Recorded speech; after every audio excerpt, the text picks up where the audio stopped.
Bonsoir, mesdames, messieurs. Il n'y avait jamais eu depuis 40 ans un séisme plus puissant qui ait secoué la Terre. Le basculement du plancher de l'océan en Indonésie a fait grimper les aiguilles des sismographes à 8,9 sur l'échelle de Richter. Le phénomène a violemment secoué l'Asie, provoquant des tsunamis, des vagues géantes qui ont déferlé sur plus d'une demi-douzaine de pays, dont l'Indonésie, le Sri Lanka et l'Inde. Le dernier bilan fait état d'au moins 11 000 morts, un bilan qui va sûrement s'alourdir au cours des prochaines heures. Bref, une véritable catastrophe humanitaire que nous décrit Guy Lapointe. En un instant, le tsunami emporte tout sur son passage. Le torrent enterre à peine les cris des sinistrés. On s'accroche comme on peut à une maison qui part à la dérive, c'est peine perdue. Le courant est sans pitié. Les enfants sont les premières victimes. Ici, des chanceux ont réussi à se réfugier sur un autobus renversé par les eaux. Et là, des témoins impuissants assistent au drame du toit d'un hôtel. Le Sri Lanka a été durement touché, l'Indonésie aussi.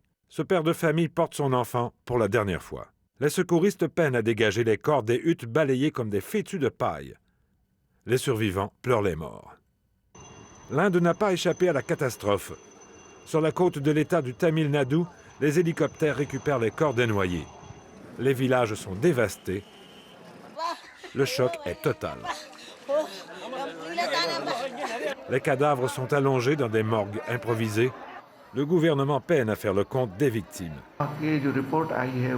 Dans certains districts, il y a 300 morts. Ailleurs, c'est 200, explique ce ministre qui arrondit les chiffres. En Thaïlande, la zone touristique du sud du pays a été la plus durement touchée.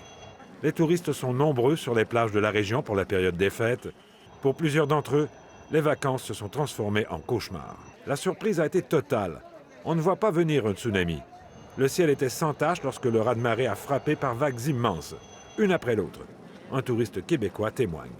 En fait, l'océan a reculé une première fois, et là, on se demandait tous qu'est-ce qui se passait, pourquoi l'océan reculait. Puis finalement, elle a rentré une première fois, une deuxième fois, une troisième fois, puis ça a duré 2 heures et demie de temps, parce qu'il y en a eu plusieurs sacs qui sont revenus. Puis là, on parle, le deuxième a été le plus gros, le plus impressionnant, là, qui rentrait d'une grosse vague immense. L'épicentre du séisme se situe au nord de Sumatra, à 40 km sous la mer. Le raz-de-marée a été causé par le choc de plaques tectoniques. Quand ça se produit, ça, dans le fond océanique, c'est que vous avez un côté de la faille qui s'enfonce très rapidement et l'autre est relevé. En faisant ça sous le fond des océans, à ce moment-là, ça soulève toute une immense masse d'eau. Et cette masse d'eau-là, lorsqu'elle déferle sur les côtes, à ce moment-là, ça produit des immenses vagues. Et c'est ça que les gens ont rapporté. Les sociétés de la Croix-Rouge et du Croissant-Rouge lancent un appel d'urgence à l'aide internationale. Les sinistrés se comptent par centaines de milliers. Guy Lapointe, Radio-Canada, Montréal.